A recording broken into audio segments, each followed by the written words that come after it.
Praise the Lord. കർത്താവിൻ്റെ ധന്യതിരുനാമം വാഴ്ത്തപ്പെടുമാറാകട്ടെ. ലോകത്തിൻ്റെ വ്യത്യസ്തങ്ങളായിരുന്നു കൊണ്ട് ഈ അനുഗ്രഹിക്കപ്പെട്ട യൂട്യൂബ് ചാനലിലൂടെ എന്നെ ശ്രദ്ധിക്കുന്ന എല്ലാ വീണ്ടെടുക്കപ്പെട്ട ദൈവമക്കൾക്കും മറ്റും പ്രിയപ്പെട്ടവർക്കും ലോകരക്ഷകനും നമ്മുടെ വീണ്ടെടുപ്പുകാരായിരിക്കുന്ന കർത്താവായ യേശു ക്രിസ്തുവിൻ്റെ ധന്യതിരുനാമത്തിൽ എൻ്റെ ക്രിസ്തീയ സ്നേഹവന്ദനങ്ങൾ അറിയിക്കുന്നു. വലിയവനായ ദൈവം നമ്മേവരെയും ധാരാളമായി അനുഗ്രഹിക്കുമാറാകട്ടെ.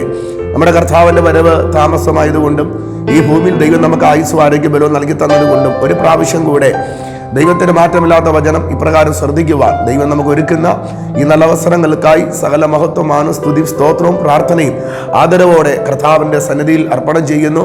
വളരെ പ്രാർത്ഥനയോടെ തികഞ്ഞ ദൈവാശ്രയത്തോടെ ഈ ആഴ്ചയിൽ അല്പനേരം ദൈവത്തിൻ്റെ വചനം നമുക്ക് ചിന്തിക്കാം. ഈ ആഴ്ചയിലെ തിരുവചന ധ്യാനത്തിന് ആധാരമായി എബ്രായർക്കെഴുതിയ ലേഖനം 11-ാം അധ്യായം അതിൻ്റെ 11-ാമത്തെ വാക്യം നാം ഇപ്രകാരം വായിക്കുന്നു: വിശ്വാസത്താൽ സാറയും വാഗ്ദത്തം ചെയ്തവനെ വിശ്വസ്തനെന്ന് എണ്ണുകയാൽ പ്രായം കഴിഞ്ഞിട്ടും പുത്രോത്പാദത്തിന് ശക്തി പ്രാപിച്ചു.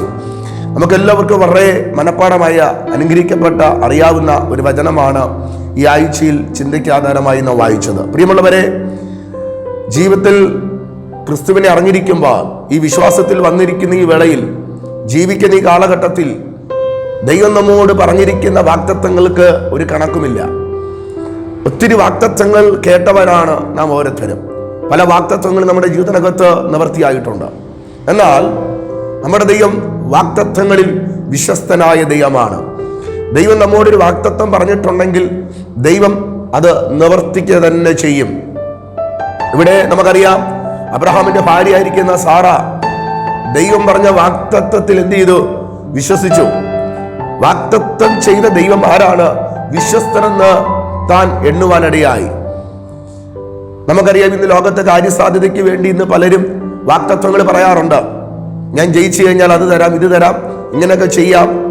അല്ലെങ്കിൽ കാര്യം സാധിക്കാൻ വേണ്ടിയിട്ട് മാത്രം ഒത്തിരി മോഹന വാഗ്ദാനങ്ങൾ പറയുന്ന ഒരു കാലഘട്ടത്തിലാണ്, ലോകത്താണ്. വിശ്വാസവഞ്ചനയും വശീകരണ വാക്കുകളും തത്വജ്ഞാനവും വെറും വഞ്ചനയും ഇല്ലാത്ത കാര്യങ്ങൾ പറഞ്ഞ് അവരുടേതായ സ്വന്തം കാര്യത്തിൻ്റെ ആവശ്യത്തിന് വേണ്ടി, കാര്യം നേടിയെടുക്കേണ്ടതിന് വേണ്ടി വാഗ്ദത്തങ്ങൾ പറഞ്ഞ് മനുഷ്യനെ പറ്റിക്കുന്ന ഒരു കാലഘട്ടത്തിലാണ് നാം ഓരോരുത്തരും ജീവിക്കുന്നത്. എന്നാൽ നാം സേവിക്കുന്ന, നാം ആരാധിക്കുന്ന നമ്മുടെ ദൈവം ഒരിക്കലും ഒരു വാഗ്ദത്തം പറഞ്ഞ് നമ്മെ പറ്റിക്കുന്ന, ചതിക്കുന്ന ഒരു ദൈവമല്ല. കാലങ്ങൾ എത്ര പിന്നിട്ടാലും ദൈവം പറഞ്ഞ വാഗ്ദത്തം ദൈവം എന്ത് ചെയ്യും? നിവർത്തിക്കുക തന്നെ ചെയ്യും. ഒരു മനുഷ്യൻ പറയുന്ന ഒരു സാധാരണ വാക്കല്ല. ഉലകത്തെയും ആകാശത്തെയും ഭൂമിയും സകലത്തിനെയും ചമച്ച ഉണ്ടാക്കിയ ജീവനുള്ള ദൈവം നമ്മോടൊരു വാഗ്ദത്തം പറഞ്ഞിട്ടുണ്ടെങ്കിൽ ദൈവം അത് നിവർത്തിക്കും. പ്രിയമുള്ളവരെ, ഈ ഞായറാഴ്ചയിൽ, ഈ സൺഡേ ഞായറാഴ്ചയിൽ വചനം കേൾക്കുന്ന ദൈവമക്കളോട് ഞാൻ ആത്മാവിൽ കൈമാറാം. ദൈവം നമ്മോട് പറഞ്ഞ വാഗ്ദത്തങ്ങൾ ചെറുതാകട്ടെ വലുതാകട്ടെ, എത്ര കാലങ്ങൾ പഴക്കമുള്ളതാകട്ടെ, ഇന്ന് നിങ്ങൾ ഈ ഭൂമിയിൽ ജീവനോടെ ഇരിക്കുന്നെങ്കിൽ ഒരു കാര്യം ഓർത്തുകൊള്ളണം, ആ വാഗ്ദത്തങ്ങൾ നിവൃത്തിയാകുവാനാണ്. എന്നേക്കെന്നേ ഭൂമിയിൽ നിന്ന് മാറ്റപ്പെടാമായിരുന്നു. അപകട സാധ്യതകൾ ഏറെ ഉണ്ടായിരുന്നു. എന്തിനാ ജീവിച്ചിരിക്കുന്ന, മരിച്ചാൽ മതി എന്ന് പലപ്പോഴും ചിന്തിച്ചിട്ടില്ലേ പ്രതികൂലങ്ങൾ വന്നപ്പോൾ? എന്നാൽ അവിടെ എല്ലാം ദൈവം നിർത്തിയത് എന്തുകൊണ്ടാ? പ്രിയമുള്ളവരെ, ഇന്നലകളിൽ ദൈവം നമ്മോട് പറഞ്ഞ വാഗ്ദത്തങ്ങളാ. എൻ്റെ അനുഭവത്തിൽ നിന്ന് ഒത്തിരി കാര്യങ്ങൾ പറയാനുണ്ട്. 28 വയസ്സിനുള്ളിൽ അനുഭവിച്ച പ്രതിസന്ധികൾ ചെറുതൊന്നുമല്ല. എന്നാൽ അവിടെ എല്ലാം ദൈവം വിശ്വസ്തനായിരുന്നു. വാഗ്ദത്തങ്ങൾ ഇന്നും ദൈവം നിവർത്തീകരിച്ചു കൊണ്ടിരിക്കുക. ആ ഒരു വെളിച്ചത്തിൽ നിന്നും കൂടി ഞാൻ കൈമാറാം. പ്രിയമുള്ളവരെ, ദൈവത്തിൽ ആശ്രയിക്കുന്നുവെങ്കിൽ, ദൈവത്തിൽ നിങ്ങൾ പൂർണ്ണമായി വിശ്വസിക്കുന്നുവെങ്കിൽ ദൈവം വാഗ്ദത്തം ചെയ്ത ദൈവം എന്ത് ചെയ്യും? ദൈവം നിവർത്തീകരിക്കും. സ്വന്തം അനുഭവത്തിൽ നിന്നുകൊണ്ട് തന്നെയാണ് ഞാൻ ഈ ആലോചന കൈമാറുന്നത്. ദൈവം ഒരു വാഗ്ദത്തം നിങ്ങളോട് പറഞ്ഞിട്ടുണ്ടെങ്കിൽ ദൈവം നിവർത്തിക്കും. നാം എന്ത് ചെയ്യണം? ദൈവം വിശ്വസ്തനെന്ന് എണ്ണണം. ഇത് സാറ അതാണ് തീരുമാനമെടുത്തത്. അതാണ് എബ്രായ ലേഖനം 11:11 പറയുന്നത്. വിശ്വാസത്താൽ, കണ്ടോ, വേറൊന്നും കണ്ടിട്ടല്ല, വിശ്വാസത്താൽ വാഗ്ദത്തം ചെയ്തവനെ, ആ ദൈവത്തെ എന്ത് ചെയ്തു? വിശ്വസ്തനെന്ന് എണ്ണി. എത്ര കാലം കഴിഞ്ഞാലും, എത്ര മാസങ്ങൾ പിന്നിട്ടാലും, ഞാൻ ജീവനോടെ ശേഷിക്കുന്ന കാലം എൻ്റെ മേൽ ദൈവം പറഞ്ഞ വാഗ്ദത്തം എന്ത് ചെയ്യും? കണ്ടിരിക്കും. അപ്പോൾ വാഗ്ദത്തം ചെയ്ത ദൈവത്തെ വിശ്വസ്തനെന്ന് എണ്ണുകയാൽ, കണ്ടോ, അപ്പോൾ വാഗ്ദത്തം ചെയ്ത ദൈവത്തെ എന്ത് ചെയ്തു? താൻ വിശ്വസ്തനെന്ന് എണ്ണിയത് കൊണ്ട് തൻ്റെ വാർദ്ധക്യത്തിൽ ഒരു തലമുറയെ പ്രസവിപ്പാൻ, ഒരു തലമുറയ്ക്ക് ജന്മം കൊടുക്കുവാൻ തൻ്റെ ഗർഭപാത്രത്തെ ദൈവം എന്ത് ചെയ്തു? പുത്ര ഉൽപാദനത്തെ ശക്തിപ്പെടുത്തി. 99-ാമത്തെ വയസ്സിൽ ദൈവം തനിക്കൊരു തലമുറ ദൈവം കൊടുത്തു. പ്രിയമുള്ളവരെ, ദൈവം നമ്മോടൊരു വാഗ്ദത്തം പറഞ്ഞിട്ടുണ്ടെങ്കിൽ, ദൈവം നമുക്കൊരു നന്മ തരുമെന്ന് പറഞ്ഞിട്ടുണ്ടെങ്കിൽ, ദൈവം നമ്മെ ഉയർത്തുമെന്ന് പറഞ്ഞിട്ടുണ്ടെങ്കിൽ തീർച്ചയായും ദൈവം ഉയർത്താൻ വിശ്വസ്തനായ ദൈവമാണ്. അതുപോലെ തന്നെ റോമാലേഖനം 4-ാം അധ്യായം അതിന്റെ 21-ാമത്തെ വാക്യം മുതലൊക്കെ താപ്പോട്ട് പഠിച്ചു വരുമ്പോൾ നമുക്ക് കാണാൻ കഴിയുന്നത് ഇങ്ങനെയാണ്: അവൻ വാഗ്ദത്തം ചെയ്തത് പ്രവർത്തിപ്പാനും ശക്തനെന്ന് പൂർണ്ണമായി ഉറച്ചു. അതുകൊണ്ട് അത് അവന് നീതിയായി കണക്കിട്ടു. റോമാലേഖനം പഠിക്കുമ്പോൾ ഇവിടെ അബ്രഹാം എന്ത് ചെയ്തു?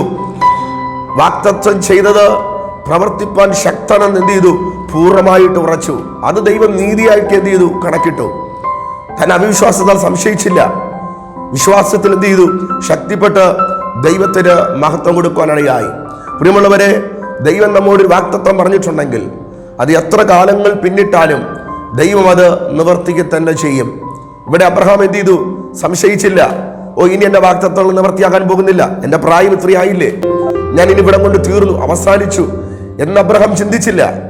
പിന്നെയോ തന്റെ ഭാര്യയുടെ സാറയുടെ ഗർഭപാത്രത്തിന്റെ നിർവീര്യത്വം ഗ്രഹിച്ചു.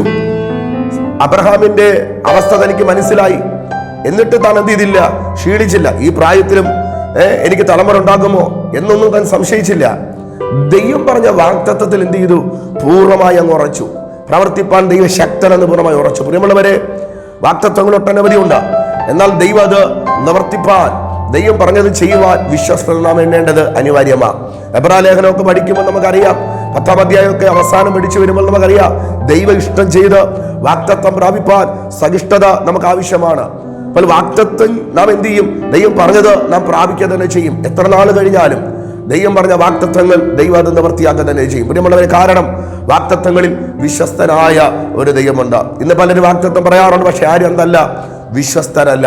എന്നാൽ വിശുദ്ധ തിരുവെഴുത്ത് ഉൽപ്പത്തി പുസ്തകം മുതൽ വെളിപ്പാട് വരെ പഠിച്ചു കഴിഞ്ഞാൽ നമുക്കറിയാം, ദൈവം പറഞ്ഞ വാഗ്ദത്തങ്ങൾ സകലതും എന്ത് ചെയ്തിട്ടുണ്ട്? നിവർത്തിയായിട്ടുണ്ട്. ഇന്നും നിവർത്തീകരിക്കപ്പെട്ടുകൊണ്ടിരിക്കുന്നു. അങ്ങനെയെങ്കിൽ ഈ ഞായറാഴ്ച വചനങ്ങൾക്ക് ദൈവങ്ങളോട് ഞാൻ പറയാം, നിങ്ങളുടെ തലമുറയോട്, കുടുംബത്തോട്, സഭയോട്, നിങ്ങളുടെ വ്യക്തിപരമായ വിഷയങ്ങളിൽ ദൈവം പറഞ്ഞിരിക്കുന്ന വാഗ്ദത്തങ്ങൾ ഏതുമാകട്ടെ, ദൈവം അത് നിവർത്തീകരിപ്പാൻ ദൈവം വിശ്വസ്തന. ദൈവം ഉന്നതനായ ദൈവമാണ്. പ്രിയമുള്ളവരെ, ആ വചനത്തിൽ നിങ്ങൾ ആശ്രയിക്കട്ടെ. ദൈവം നമ്മോട് പറഞ്ഞ വാഗ്ദത്തങ്ങൾ ദൈവം നിവർത്തിയാക്കും എന്ന പ്രത്യാശയോടും പ്രതീക്ഷയോടും കൂടെ ഈ കാലഘട്ടത്തിൽ മുന്നേറുവാൻ ഈ വചനം നിങ്ങൾക്കൊരു അനുഗ്രഹത്തിന് കാരണമാകട്ടെ. അതെ, നമ്മുടെ ദൈവം വാഗ്ദത്തങ്ങളിൽ വിശ്വസ്തനായ ദൈവമാണ്. ആ ദൈവത്തെ നമുക്ക് ആശ്രയിക്കാം. ഈ വചനം നമുക്ക് ഏറ്റെടുക്കാം. ഈ ആഴ്ചയിൽ ഈ വചനം നമുക്ക് ഏവർക്കും ഒരു അനുഗ്രഹത്തിന് കാരണമാകട്ടെ. ആമേൻ.